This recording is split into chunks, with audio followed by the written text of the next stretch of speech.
Hello everyone, welcome back to my channel the commerce hub India. पिछली video में मैंने आपको बताया था कि कैसे हम असेट परचेस करते हैं और कैसे हम अपन गुड्स परचेस करते हैं।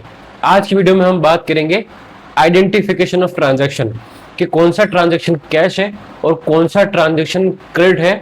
इसके बारे में बात करूंगा कि हम कब इस ट्रांजैक्शन को कैश माने और कब हम ट्रांजैक्शन को क्रेडिट मान के चलेंगे, ताकि आपको ट्रांजैक्शन पहचानने में दिक्कत ना हो। अगर ट्रांजैक्शन पहचान पाएंगे तभी आप जर्नल एंट्री को ड्रॉ कर पाएंगे। तो चलिए आज अपन शुरू करते हैं अपना आज का वीडियो, आइडेंटिफिकेशन ऑफ ट्रांजैक्शन, मतलब कैश या क्रेडिट। तो फर्स्ट ट्रांजैक्शन आपके पास में है माल खरीदा, यानी कि परचेस गुड्स। पहली बात तो ये, कोई भी ओनर है वही माल परचेस करता है, इसका मतलब इस ट्रांजैक्शन में ओनर का नाम छिपा हुआ है। अब इस माल खरीदा, ना तो नाम सप्लायर का है, ना कैश में परचेस कैश लिखा हुआ है और ना क्रेडिट में कैश लिखा हुआ है। इसका मतलब हमको यहाँ पे क्या मानना है कि ये ट्रांजैक्शन क्या है, इस ट्रांजैक्शन को हम कैश ट्रांजैक्शन की तरह ट्रीट करेंगे, कैश ट्रांजैक्शन। क्योंकि यहाँ पे ना तो लिखा हुआ है कि ये कैश में है, ना लिखा हुआ है क्रेडिट में है, और ना यहाँ पे सप्लायर का नाम है कि हमने किससे माल खरीदा है। तो इसको सिर्फ इतना सा लिखा हुआ है, परचेस गुड्स या परचेस असेट, कुछ भी लिखा हुआ इस तरीके से आए तो हमको क्या मानना है, कैश ट्रांजेक्शन मानना है। अगला है अजय ने माल खरीदा, अजय परचेस गुड्स।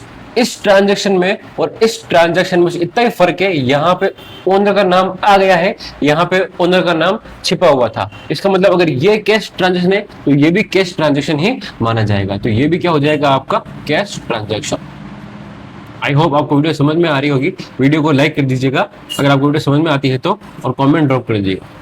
तो ये भी क्या हो जाएगा, कैश ट्रांजैक्शन। अगला है अजय ने नकद माल विजय से खरीदा। क्या लिखा हुआ, अजय परचेस गुड्स फ्रॉम विजय। अब यहाँ पे ओनर का नाम है, सप्लायर का नाम भी है, बट ये ट्रांजैक्शन कैसे हुआ है वो भी यहाँ पे मेंशन किया गया है, कैश ट्रांजैक्शन मेंशन किया गया है।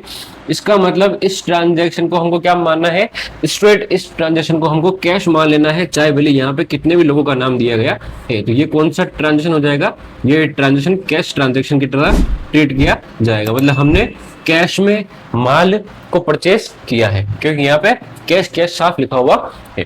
अगला है अजय ने विजय से माल खरीदा। अब यहाँ सोचने वाली बात है, अजय कौन हो गया, ओनर, विजय कौन हो गया, सप्लायर। बट यहाँ पे अब्सेंस है ट्रांजैक्शन का आइडेंटिफिकेशन कि हमने कैश में किया है या क्रेडिट में किया है, बट यहाँ पे सप्लायर का नाम है। अब जहां पे सप्लायर का नाम है, इसका मतलब हमको ये मानना है कि हमने अभी तक सप्लायर को पैसा नहीं दिया है। यहाँ पे अभी तक सप्लायर की जरूरत है, नाम की जरूरत है, क्योंकि अभी तक वो हमसे पैसा मांगता। अगर यहाँ नकद लिखा हुआ होता तो हम समझ लेते कि यहाँ पे कौन सा ट्रांजेक्शन है, कैश ट्रांजेक्शन है। बट यहाँ पे कुछ लिखा हुआ नहीं है, इसका मतलब, लेकिन यहाँ पे सप्लायर का नाम है, तो इसको हम क्या मानेंगे, इसको हम क्रेडिट ट्रांजेक्शन मानेंगे, क्रेडिट ट्रांजेक्शन की तरह इसको ट्रीट करेंगे, क्रेडिट ट्रांजेक्शन।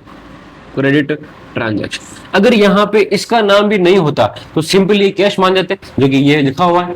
बट यहाँ पे सप्लायर का नाम, इसमें क्या है, यहाँ पे कैश लिखा हुआ है, ठीक है, यहाँ पे सप्लायर का नाम है, बट यहाँ पे ये नहीं लिखा हुआ है कि ये कैश में है या क्रेडिट में है। इसलिए हमको क्या मानना है, यहाँ पे क्रेडिट ट्रांजेक्शन मानना है, उधार ट्रांजेक्शन मानना है कि अभी तक भी विजय जो है वो हमसे पैसे मांगता है।